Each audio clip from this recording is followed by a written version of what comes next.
So we just had the time change last night, so it's going to get dark at some stupid hour now. Guys, can anybody make the case for daylight savings time? No.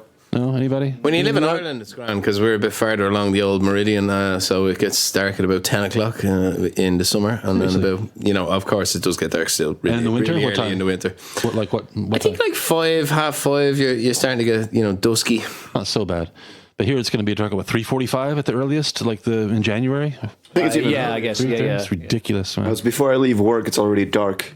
Not a fan, but not our decision. Anyway, welcome back to the news, everybody. Hey, before we get started, quick word about our fundraising activities. Dave, we wanted to give a shout out to somebody who helped us out with the first donation, but we've had kind of a rethink on that. Explain what's going on here. Yeah, you know who you are. Your initials are CC, so please message us on Facebook if you actually want us to, read out your name and say thank you on air, because it might be a bit weird if you don't. Yeah, I'm not sure if people want to be publicly associated with us. Also, another generous gentleman left a donation and left us a lovely message which we'd like to read out, but he didn't specify whether that was a good idea. So we have a new idea. If you want to donate, put shout out somewhere in the text of your PayPal donation, and we will shout you out, and a message if you want, or a message to shout out. Yeah, so except for swear words. We don't swear on this show. Well, we do. No fucking way, man.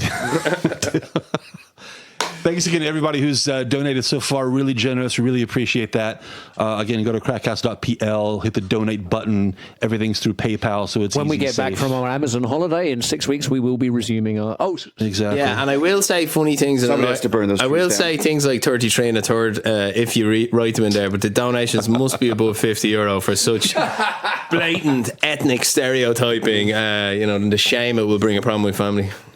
Right, let's jump into the news. Guys, let's start with a couple of bits and pieces from the post-election mess. Any little headlines catch your attention for the last couple of weeks? Why is it a mess, John? Clarify. It's always a mess. Well, the main deal is that they've said that the new parliament will convene November 12th, so right after Independence Day. That's basically the last day it can legally happen, because it has to be within a month of the elections, or within a certain time after the elections, and that's the date it's going to be set up. So they're going to follow Independence Day with Repression Day, presumably, which is that nearly half the population seems to think. It's true that the sequel to Independence Day was a horrible idea. So this is the kind of same thing, but. The Morawiecki right now is the man who's being presented as the most likely candidate for prime minister, though has been a little... He's not a shoo-in for this? It's not a sure thing? You think he's a shoo-in, and everybody says he's a shoo-in, but there's already been a little talk within the peace camp, especially from the Jobristas, where they've been asked, like, okay, so is he going to be the prime minister? And it's like, and they answer, well, he is the official candidate, but you never know. And the whole idea is that the Jobristas people, have gotten a few more extra seats in the government, in parliament. And they're trying to use this as collateral as leverage, that is, to get another number one of their people into one of the ministries. There's another faction within peace that wants their guy to be on top now. It's like their turn, It's kind of sounding dangerously like, well, you wouldn't want anything untoward to happen, would you? Yeah, but basically that's how it's nice political party you got there. Aren't there a couple of recounts going on as well in the aftermath of the election? Yes, in the Senate, because as we mentioned during our last little presentation when we were talking about the elections, the Senate didn't go all the way for peace. They only got 48 seats out of the 100. 48 are in the opposition, and 4 are held by independents or smaller groups. So it's kind of, a split between that. Nobody's in power. So they've actually gone and asked for the votes to be recounted in 2 places, where the number of where the number of votes that were counted as invalid is actually greater than the difference between the winners and the losers. So the question is, like, well, were these actually invalid, or did somebody throw them out? So it's going to... We're talking about a pretty small margin, too, 200-something votes, yeah? Yeah, exactly. So that's why they want to have the election board take a second look at it, and it's going to be within 90 days of the election. It has to be decided whether or not the election was valid, at least in these cases. But something else we see going on here, and Dave, this is something we see in lots of elections in other countries.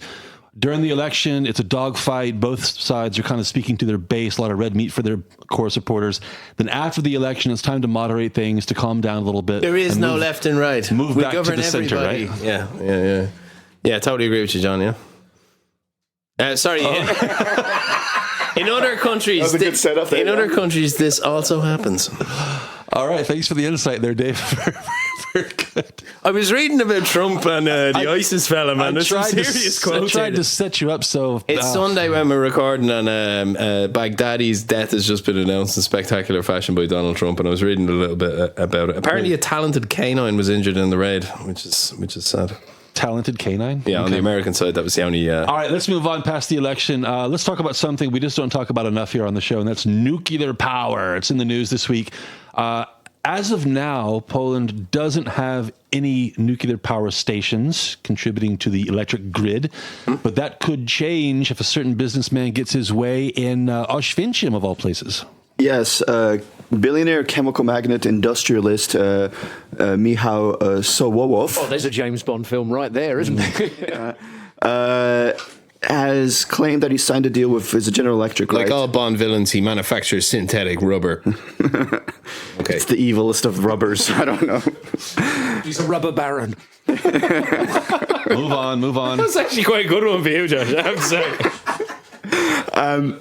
And to help with his production, he's considered buying, or apparently has signed the paperwork to buy a small nuclear reactor, one of these like modular constructions. You know, I think it's only about 300 megawatts. Yeah, it's GE and Hitachi's new one. So this is the kind of size that could power a small city. You know, 50,000, 150,000 people, but it's probably going to be used in his chemical factories, just to lower cost of production. And he might actually, as a private consumer or a private businessman, get a nuclear power plant running in Poland before the government does. Yeah, and it's an interesting new wave of design that's coming through. It's filtering through at the moment through the regulatory approval process. And the idea is smaller modular reactors. Well, actually, not as efficient because, you don't get the economies of scale of a huge reactor. It would be much faster to build the construction. If you could get an approved 300 megawatt reactor, this GE reactor, as I understand it, is a scaled down version, the 10th generation of their classic water boiler reactor. But there's another very interesting design that's got a lot of buzz, which is Nucleosafe's kind of modular reactor. And the idea with that one is you can kind of stack these, I believe they're 65 megawatts, but they're very much smaller, and they're kept in a pool of water, but they're individual pods, and then the water kind of acts as the coolant, much smaller containment chamber, only 65 feet high. And the great thing about this is there's no pumps built into the system, so all the fail-safes can work without an electricity backup. And there's very serious talk that could all be approved.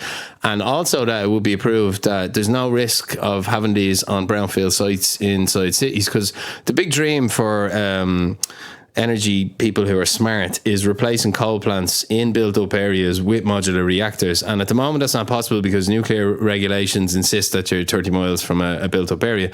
And that's a practical and sensible rule for a giant 1,000 megawatt. Am I saying the right thing? Is it megawatt, Josh? Yeah. 1,000 would be average for a large reactor. And of course, 1,000 megawatt would be 1 gigawatt, but megawatts. Yeah, exactly. Yeah, so can you guys give us some sense of proportion and scale here? We're talking about 300 megawatts, 1,000. How many megawatts do you need to power, for example, Krakow? You'd need a few of days. Yeah, you'd like, well, actually, no, a couple of gigawatts, I should think. Yeah, you'd need a good few of days. But the idea of this is it could be a new wave of replacing smaller coal-fired plants. And also, if industry can be convinced that they can have a completely reliable, emission-free source of energy with carbon taxes on the way, they will do it. And the idea of it, this is why I'm so excited about this. This plant has been specified. They've specified what they want to do with it, this industrialist. He wants to specifically power his synthetic rubber operation. No jokes, lads. Come on. We can do better. And this could be a new wave. If these type of reactors start coming online, he can sell the excess power back into the grid. There's no emissions, and big industry gets a clean source of power that can't possibly have a carbon tax slapped on it in the future. It could be something, if big business goes for a technology like this, it could be the start of a wave. What are we talking about here? Like a tipping point, Josh? Is that I think I think the whole thing is a fantastic twofer, really, because firstly, ultimately we'll end up with far cheaper electricity, which is a good thing. I think that's an unalloyed good thing, especially for poor people, and we want to make things to be cheaper for poor people so that they're less poor. It also deals with whatever your position is on whether a carbon dioxide is a thing or not, zero carbon dioxide emissions. So you're ticking the green box and you're ticking the cheap electricity box. Dr. Mike, how do you see the growing political and social movement towards, in favor of clean energy reacting to nuclear power being the solution to their complaints? Well, because these are typically same people who complain about both. They don't like coal, but they don't like nuclear either. Yeah, it's like, coal is killing the planet. Okay, let's build nuclear power plants. But that will kill the planet. Well, make up your mind here. Yeah. But you don't listen to those kind of people. Well, there's this irony, isn't it? Sorry. Well, you kind of have to. They're a big segment of the their population. argument is typically that you can do it all with renewables, but you need a base power supply even with renewables. I think you've got to have backup. Yeah. Exactly. So the end game is pursue renewables, but you have to be looking for. If you're not an idiot, you need to be looking for at least a quarter of the world's electricity supply to be coming from nuclear in the next 20 or 30 years. And you know how many nuclear power plants have opened in America in the last 20 years? None. One. Well, is it one? Yeah. But Dr. Mike, can you see the current Polish government supporting measures that would come at the inevitable expense of the coal industry? I can, because there's going to be more expensive dealing with all the carbon taxes that have been imposed by the EU. They just might not have a choice. Maybe they'll be able to export the coal as a market instead of using it up themselves. We'll see where this goes. There's been talk about a Polish nuclear power plant up north for years. And the main problem here is it's not even financial. It's just a political will. Nobody wants to pull the trigger on it. But that's one of those situations like that France proved by doing it early and getting total buy-in from the entire electricity community, if you want to put it that way, and controlling the market. You can do it. It is possible. It's just about getting the economies of scale. Can you imagine if factories were producing these modular reactors, and the demand was high, we would soon start to see a genuine replacement of the world's power sources, actually solving some of the problems that people are obsessed about, And the most exciting thing of all is that would start a wave back towards nuclear. And there's another form of reactor called a molten salt reactor, which uses liquid fluoride. Now, the problem with them is storing liquid sodium, isn't it? Yeah, fluoride sodium. It's a liquid salt. Yeah, basically. So the thing about them is the actual capturing the emissions, because that's using the genius thing about that is it's using the liquid salt as the water, so it's turning the turbine as well. Okay, but that means it's also directly in contact with the containment chamber, and it means it's much riskier for radiation escaping. So there's problems with that design. But if money starts pouring back into nuclear, that design's many benefits. This is the fabled breeder reactor, the molten salt thorium reactor, which is a limitless supply of energy basically for the rest of all time if we can crack it. Dave, would you have any problem living across the street from a mini nuclear reactor? No, not if I knew it had been tested and had a design that had been examined by teams and teams and teams of regulatory people. We have to get over this not in my backyard nonsense. I mean, if you don't like choking on soot from coal plants, you're going to have to embrace a large technology which replaces the amount of power that we need. And this is the only one we have.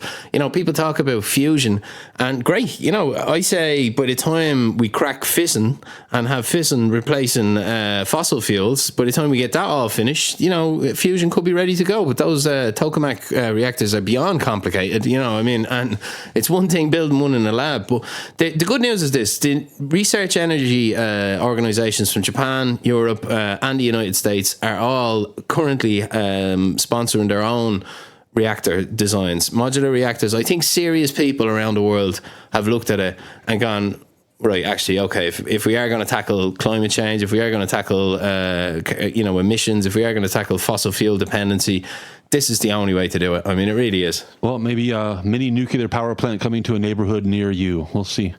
Let's take things locally here, very locally in our case, given where we're sitting right now. This is something we talked about a few months ago on the show.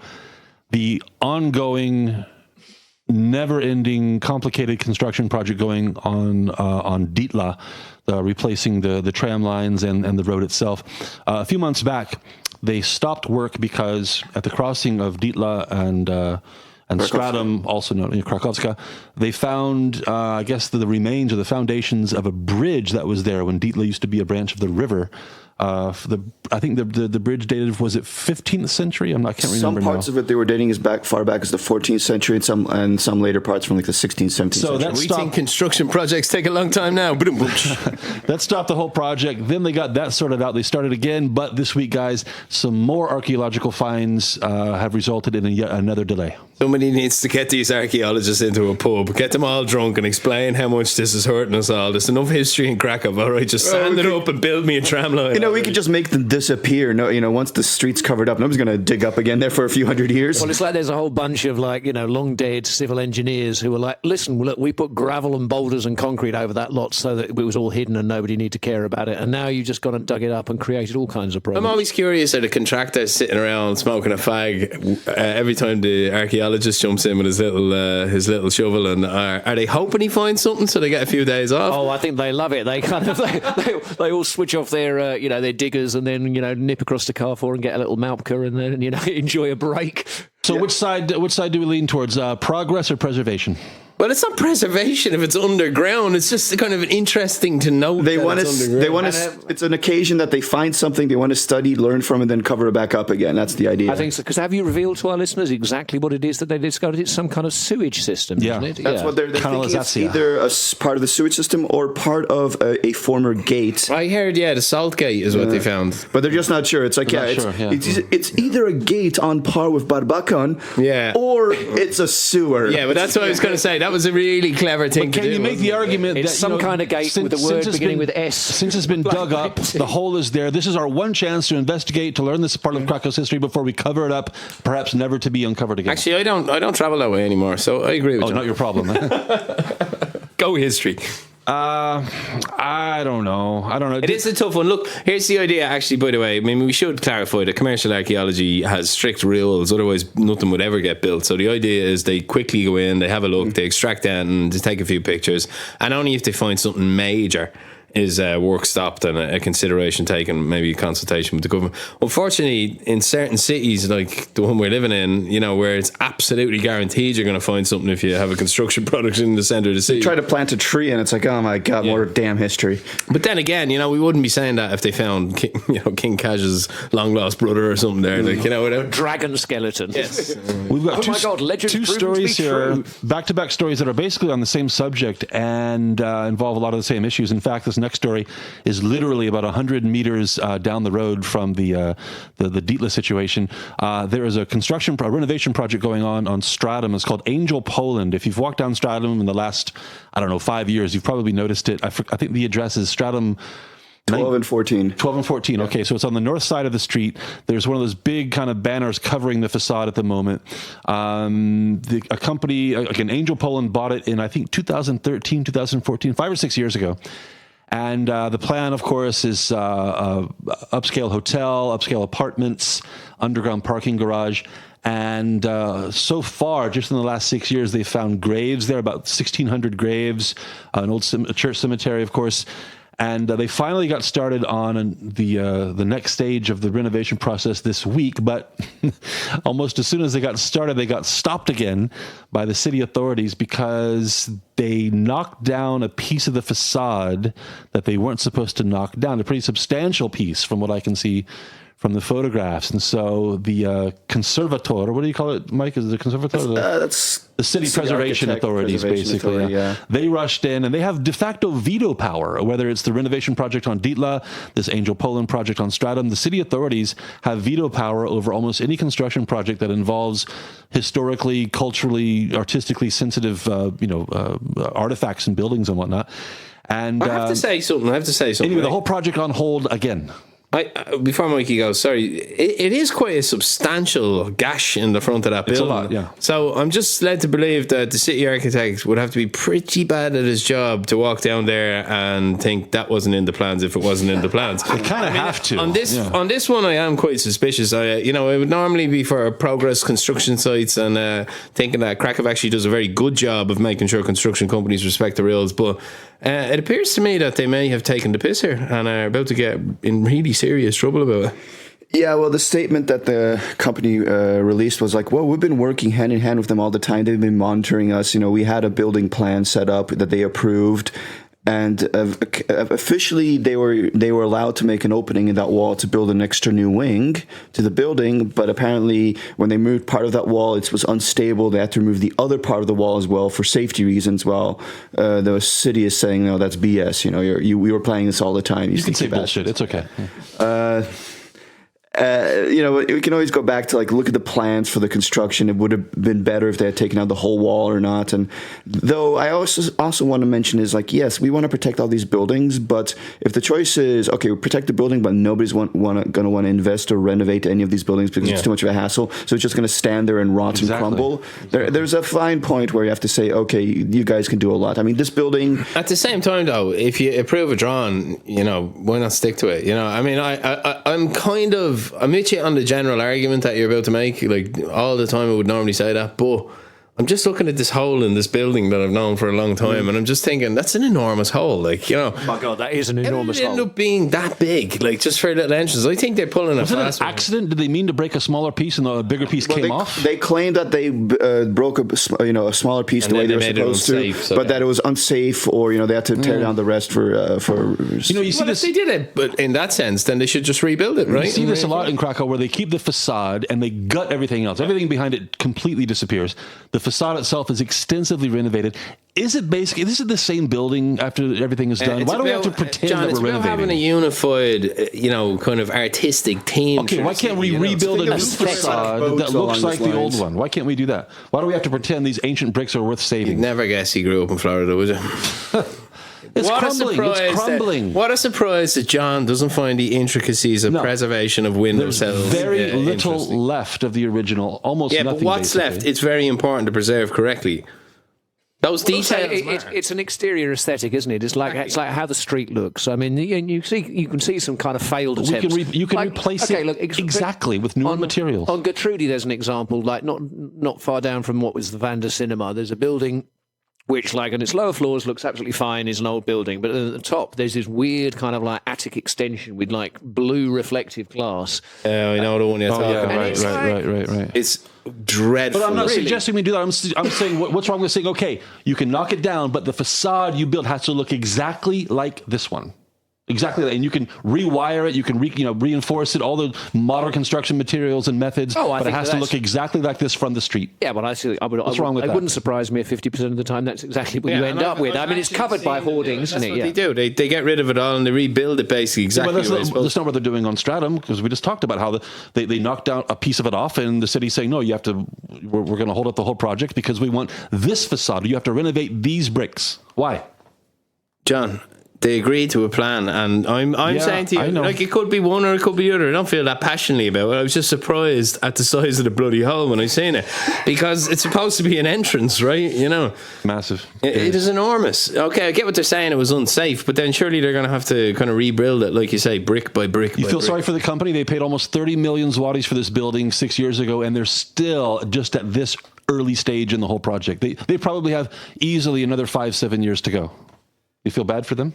They're in the end, it's going to turn out fine for them, so I don't feel that bad. But I do share a little bit. And plus, the building's going to be full of rich assholes, and so I really don't that's care. why Airbnbs. Yeah. For sure. If it accidentally burns down, hey, tone it down there. Let's not go that far. But yeah, I don't feel sorry for the people who are going to live there. Necessarily. Hate speech from Mikey. By the way, this Angel Poland, this is the same company that owns and built Angel City, this apartment complex at the corner of Szlak and Pavia, just north of the mall, the apartment complex where it's probably 75% Airbnb, and most of the owners of the apartments in that building live in England and Ireland, probably because the whole thing is just an investment property. Nobody really lives there. It's just they have the Angel Vavel just down the road as well, which Angel Vavel across the street, which contains from where we are. Oh, that one. Okay, yeah, that's right. Of course. And it contains what is allegedly the most expensive single private property available for sale. 25 million zlotys. I was in there when it was under construction, actually. It is quite. I mean, the interior decoration. What were you doing in there? Vile. A friend of my parents was thinking of buying an apartment there. Decided not to. Oh, well. Dr. Mike has friends in high places. No comment? No comment. Okay. Yeah, I've seen it. It's been profiled several times in the local media. It's like palatial, basically, inside. It's really, Well, really it's an nice. old, it's a church, basically, that they rebrand. And it's just, it's if you had that apartment, it's fantastic, but it was completely impractical. It's basically 4 floors of circular rooms. Yeah, but you get a free view of the 4th tier of Polish football overlooking Nad Wiesland's ground. And you That's can sit there in a true. big comfy chair with And a watch white all the cat advertising. And you can't put a price on that, can you? rehearsing saying, "So, Mr. Bond." Yeah, well, let's move on here. Speaking of make something local up, Ed. local Bond projects, jokes today, John. local projects, kind of renovation construction on the other side of town, on the west side of town. If you are walking on Karmelicka, away from the center of town, you pass Batarego on your right, you pass Rajska Street on your left, and just a little bit further, again on your left, behind the big public library, there is a huge parking lot. And it's been empty for ages. By the way, the library there on Rajska is the old headquarters of the Austrian army. And that big parking lot that we're talking about now was the marching ground for the Austro-Hungarian army. And it's been empty, well, since the beginning. There's never been anything there. And over the last 10, 15 years, as the development in Krakow has taken off, there have been any number of ideas Is there any for the movement space. to, carefully restore the Austro-Hungarian army and get them marching brick by brick? Just bring back There's a little the joke, like, I was talking with people. Keeping it light-hearted. Kind of making fun of your position I on was the kind of previous moving thing? back to our last kind of thing. My position wasn't strangely that hardly felt, John. I just think it might be a case the Conservative is actually right for once. I'm sorry. Well, on this one, yeah, maybe. Anyway, moving back to the Karmelicka, a few years ago, there were plans to get a company like Cinema City to build a multiplex there, the usual plans for apartments and retail space, and for different reasons, nothing has ever really taken off. And this is a prime location. And this is really like, there probably is no more valuable location left in the center of town. This is a massive space. It's between Dolnik Młynów and Karmelicka. It's huge. Former home to the Stranger Hustle. Just off the parking area. Yeah. It's very run down. The whole area doesn't look very My nice at all. friends used to stay in the Stranger when they came to visit me, and the only way they could get the taxi home is they used to just keep shouting caramel pizza at the taxi driver. Caramel pizza. Apparently in a Dublin accent it sounds like Sorry, caramel we're pizza. talking about a hostel that closed easily a decade or more. Okay, I'm really out of it. I didn't know it wasn't there anymore. Anyway, Dr. Mark, we finally learned this week that the city has a process called, the citizens' budget or something like that. And we appear to have a solution for what to do with this territory. Well, one of the things that people have been suggesting for years, or city activists, is green spaces or a mini park in that area. I remember Majchrowski, when this first was talked about like 5 or 10 years ago, he was saying, like, why would people want a green area? There plenty are right there. And I remember just slapping myself in the face palming, like, you idiot.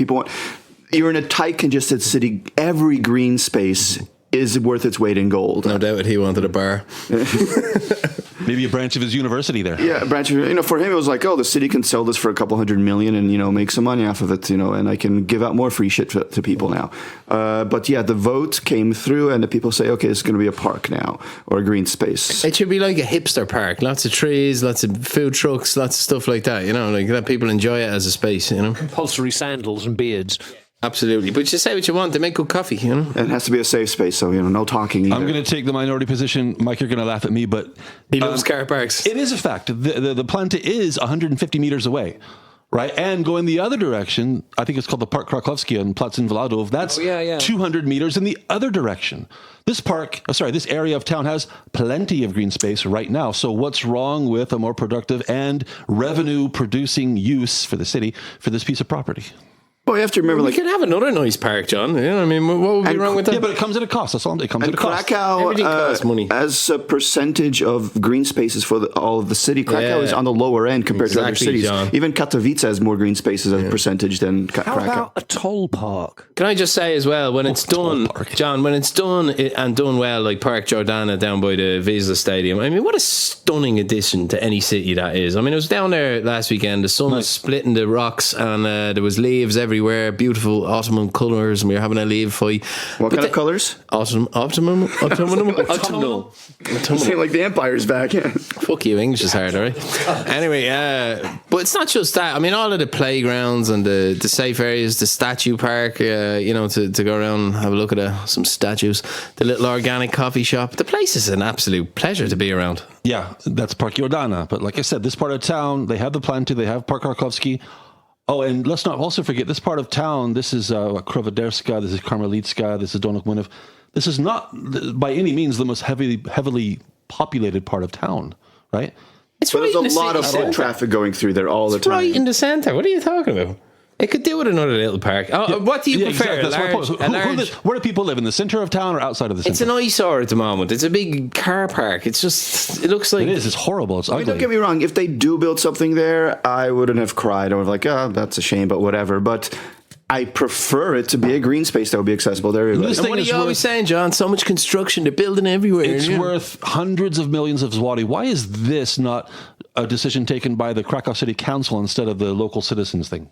Damn democracy. Yeah. Well, yeah, this is kind of one of my pet peeves when it comes to the city budget. I understand the idea, but we vote in representatives to make these kind of decisions, and these representatives should be a reflection of the will of the people. Having a separate referendum, basically giving the responsibility back to the people in a sense, it's like, well, that kind of beats the whole purpose. I'd also say, like, if they're going to have these citizen votes, they shouldn't be separate events. They should be like, when you go in to vote for Majkrovski, there should be a second list there of, and which one of these projects would you want supported as well? So, more people would vote for him. Because one of the problems right now with these votings for citizens programs, it's only like 5, 6, 10% of people go online and actually bother to vote. Exactly. And you can come up with any idea, and basically anything almost goes through and gets voted on. A few years ago, there's a huge story when one of the winning candidates for this was piloting lessons. The city had to buy piloting lessons. Piloting? Yeah.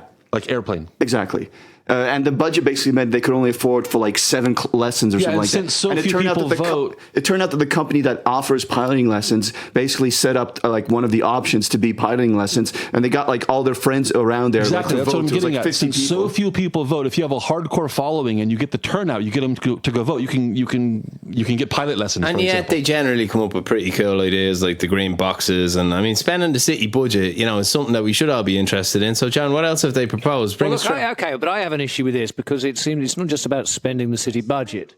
As you rightly point out, this is a big tract of land which is worth an enormous amount of money. If that land belongs to the city, then you're having people making a decision not on green boxes or 7 piloting lessons or cycle tracks or whatever. This is, if the city is not allowed to capitalize on the value of that piece of land, then that, in effective terms, works out as a loss to the city. Exactly. The value of that land. Okay, the budget is not losing the money that it's spending to build the park. It's losing also the money that it's not going to make. That's okay. Also, but here's the thing: you're asking the people in the neighborhood. You can make the same argument with Central Park, though. Someday there has to be a payoff. It's not like the most valuable thing. real estate on earth. The same thing. Jesus, not the same thing. Listen, when you put it in the citizens' budget, you're asking people in that neighborhood, hey guys, do you want a green park across the street from your apartment, or do you want a development? Yes, because the idea is people in that neighbourhood will, of course, have a self-interest in making it as nice as possible. And if it's as nice as possible, when they sell their property to someone who doesn't live there, they'll be able to move into this nice place. But if we do everything that way, then we won't have any don't do everything projects anywhere, because everybody across the street will say, no, I don't want that big whatever in my neighborhood. Put it someplace else, right? Some things are taken, some decisions are made in the interest of the city as a whole and the city budget as a whole, not for the benefit of the people who live in that neighborhood. Okay, broaden out your argument slightly. So I agree with what you're saying. You just said you were against the not in my backyard stuff earlier. But not more. That's more a much broader point. I'm talking specifically about the site on Karmelicka. It's a trade-off. Do you sell the site and have another apartment building in Krakow and make a lot of money for the city council, or do you build something that lasts for 100 years that people can enjoy, our grandchildren can enjoy? Yeah, I get that. But at the same I'm time, on the grandchildren's side. If it's worth You're anti-grandchildren. If it's worth mega money, right? And we turn it into a park, well, the people in that immediate neighborhood benefit, but the people in the city generally lose. Yes, John, your argument's been absorbed and responded to. I'm saying that I'm talking specifically about Karmelicka, and in this case, I would like to see a park built, but I get what you're saying. In general, yes, you have to weigh up one against the other. If the city, and I'm saying, for does the city a have decision a like this should be taken by the city government, not the local neighborhood government. Yeah, okay. I'd say there's an argument to be made with that. But on the flip side, yes, only the people in the immediate area benefit directly from this. But I would also say if the general mentality for the whole city was that if the city has plots of land here and there, that the default position is to turn them into green spaces, then in that sense, I would say this whole city benefits. Yes, there are some lost income, but, that can be made up in other ways, permitting larger construction somewhere else. And even you, John. And, a nice city where you have, modern buildings and developments, but basically every other area is also a green area, also creates a nice, more pleasant aura in that city. In Ireland, it's very strict. You cannot build without a certain amount of green built into the plans. And John, previously you've even argued that the density is getting out of control in Krakow. So it's always a trade-off, and there has to be these kind of regulatory bodies, and whether or not the city should decide or the local council. Fair enough. That's a quirk of Polish I'm just politics. saying, look, not only here but everywhere. But let's say here's a hypothetical. Never going to happen, but it's a hypothetical. We put the vote to the city. We can either turn that space on Karmelicka into a nice park, a beautiful park, and the city loses X amount of money that they could have got by selling it, or your other alternative is to have zero transportation ticket price increases for the next 10 years. You can have one of them. Which one do you want? Which one do you think would win if the vote was put to the whole city? I think the park would win. I think the ticket prices would win. Plus the city benefits for all or benefits for a concentrated few. Plus the city doesn't have a massive budget shortfall or anything, John. So it does. It doesn't. It's a current account problem. I mean, a 400 million zloty at that level is nothing. It really is nothing.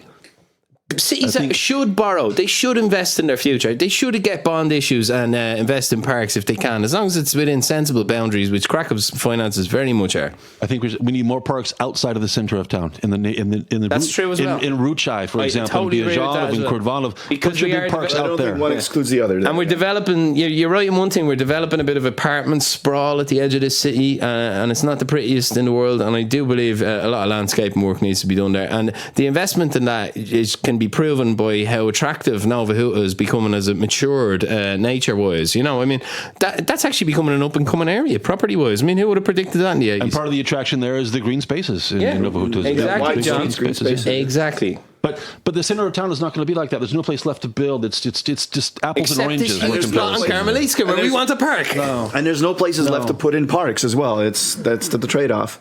John wants a building because he can't use that park on Karmelicka. No, but plus just to counter myself, just like the Angel development on Stradom, if they did build on Karmelicka, it would be full of rich assholes and Airbnb anyway. So exactly, it'd John. just be more of the same. And if it's a park, we can all go for an espresso and maybe Is there no middle ground alternative between the eyesore he that wants it a is hockey now? rink? I knew it. No. Is there anything else we're missing as a city that we could use that we could build there? Anything else? You're always talking about extra sports facilities. Metro? What? Parking lot. A metro. Shut up with your metro. I'll tell you what, John, That would be the right place for a stop. John, though. you're always talking about more sports facilities. You could definitely have loads of. When did I ever? You were always saying that. When did I ever say that? To me, not so much on the show that Poland doesn't have as much of a sporting culture as some other countries. Okay, fine. And Turn it into a sporting complex. He interrupted me. That was so rude. God, I interrupted you. Jesus. So I think all-weather football is now pitches, 1,000,000 to 1. all-weather football pitches or tennis courts, I'd also support on the municipal affordable model. Okay, yeah, I would do that. You turn it into a sports complex for kids. Absolutely, I'm for that. Okay, if there's any, if there's anyone left listening to our show at this point, we got one more thing to cover. Just for quickly at the airport. No, this badminton week, shuttlecocks are very expensive. an Australian guy. I'm picking on Australia. I love Australia, but an Australian guy. You said it like you weren't happy with Australia. Steps off a plane with play money, like the kind you buy, supermarkets for kids to play money, Polish play money, and Ukrainian, or wherever you got that from. American. Oh, sorry. It was U.S. dollars. It was U.S. dollars and Ukrainian money. Goes to a kantor, tries to change it, assuming that whoever worked there was a complete idiot. Instead, they notify the cops. The cops show up and arrest the guy. He gets busted. A couple of things here, guys. How dumb or drunk or whatever do you have to be to think that? And there's criminal intent here. This is not some honest mistake. He was trying to rip them off.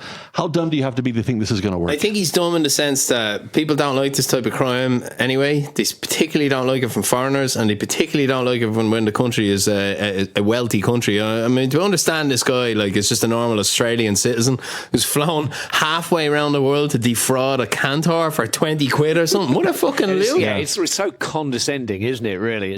Hey, well, these kind of these damn Polacks, they got no idea. I knew somebody was going to imitate the voice. I knew somebody would do it. Hey, Josh, could it be that because Australian money looks like a child designed it with its colourful, washable nature? It was done like on an maybe confused sketch or something. Isn't Aussie money also kind of rubbery plastic? Yeah, it's horrible looking. I like it. It's very too colourful. I've no issue with the materials used. The materials are fine. I like You the can fact wash it, right? You can get it wet and wet. Yeah, he just said that. Very long said that. Did you pick that up on the KrakCast? Not listening at all. On the subject of Ken, just a quick question though. I've always been curious about this. We've all been to places, airports or like tourist traps in Paris or whatever, where you go to a money exchange office and there's a sign, commission 3%, 5%, whatever. But in Poland, even at the airport, there's no commission. They just exchange the money at the prevailing rate. And you look at the spread, the difference between the buy and sell prices, and if you do the math, they have to change a mind-boggling amount of money every day to make a modest profit. This is my roundabout way of saying that I'm convinced kantors in Poland are money laundering operations. I've always been convinced, but it's going to be a coincidence that a lot of kantors. Money? Hang on a second. Everybody keeps fucking interrupting me today. That's my job. When the shoe is on the other foot. Look at that. Is there anyone else that's noticed a lot of Krakow's kantors regularly feature high-value Italian sports cars sitting outside them in almost a fleet fashion? Every kantor seems to have 2 or 3 Ferraris and Lamborghinis parked outside. Make it out what you will. There's a kantor on my street that I frequent quite often, and I think they do get business because whenever I go in there's somebody in front of me exchanging money and somebody right after me. But it is true that right in front of it are a couple of handicapped spaces, and there's either a chair on that handicapped space blocking anybody from parking there, or there's a Porsche Cayenne there with blue badges parked there. The weird thing is, right, it's the dodgy ones, and there are a few in Krakow. By the way, for anyone who's never been here and for some reason listens to the show, if you see Eurocash run a mile, what they do is they keep the other rate inside the door, and you don't know that you think you have the. I always mix up the buy and the sell rate. Yeah, always mix them up. I got screwed like that once. Yeah, but at least I've always thought to myself, okay, I understand how they make money, but like John says, I've no idea how the other guys make money, apart from it being all a kind of vast. Well, look, okay, because I wouldn't say that I've kind of devoted years and years of intense study to this, but I have kind of kept a little bit of an eye on. They trade the currency somehow, do they? Firstly, not all kantors are the same. You can get better or worse deals from others. Now, of course, if they were hugely different in terms of either the buy price or the sell price, then there would be opportunities for arbitrage. But what you see, the variety comes in the spread between the buy and the sell price. So that a good kantor will be one where there's maybe 10 or 15 groszy difference between the buy and sell price on, say, an English pound. Whereas a bad kantor. Couldn't resist. Would have a spread of like 35 to 40 groszy, and that means that the currency that you're buying is going to be more expensive. The currency you're selling, you're going to get less in return for, and that works in either way. And so the ones typically the ones say, and I'm not going to highlight anyone in particular because but you could see ones like, particularly on, say, a street like Grodzka, which has got a lot of tourist foot traffic, but the spread is much wider and is more likely to be close to that 35, 40 groszy between the buy and sell price. Whereas, say, on Wielopole, for example, which seems to have some of the best value kantors in town, the spread is sometimes as small as 5 groszy. That's what I'm getting at. That's what I'm saying.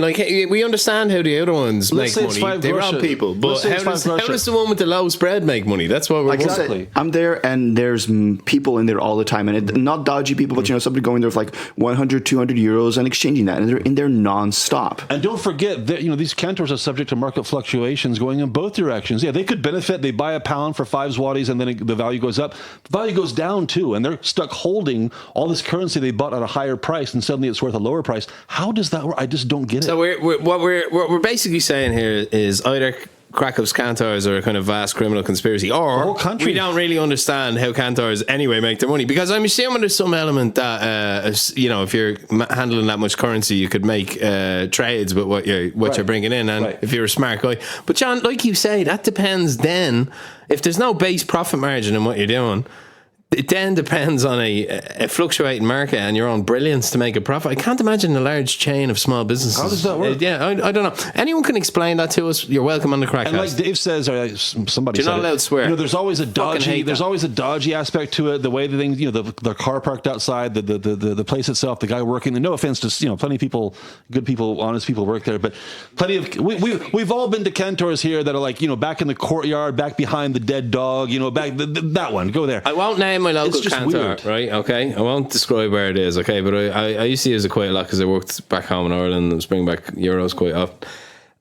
And I honestly can say, in 10 years, he never smiled at me. And I just thought to myself, this is such a bog standard kantor interaction that when it finally happened, when there was a new girl there, she must have been from out of town or something. When she smiled at me during the transaction, I genuinely thought I was in the middle of a vast criminal conspiracy. I thought, what have I got involved in here? A kantor just smiled at me in Poland. Something is deeply wrong. Well, if anybody can explain how this works, please write to us or let us know, because I'm just baffled by the whole thing. But anyway, a lot of things baffle us, to be fair. That's true. That's very true. And just as a side note as well, if you do have euros that you want to go exchange, instead of exchanging them, there is a little button there on our page. You can donate through PayPal. What a segue. What a segue. We really Dr. appreciate Mike. everybody who's been helping us lately. And, every little bit counts. If you have some extra euro, and let's be honest, you probably do. Money you don't really need if you really think about it. Give it to us. You can do that. Are we begging in the middle of pieces now? We need a bit of structure to how we beg. You can go to The our idea page. is we're getting to the end of the piece. If we were working a bridge in London, this would never go over, man. You have to be disciplined. KrakCast.pl. There's on the right hand side. There's a donate button.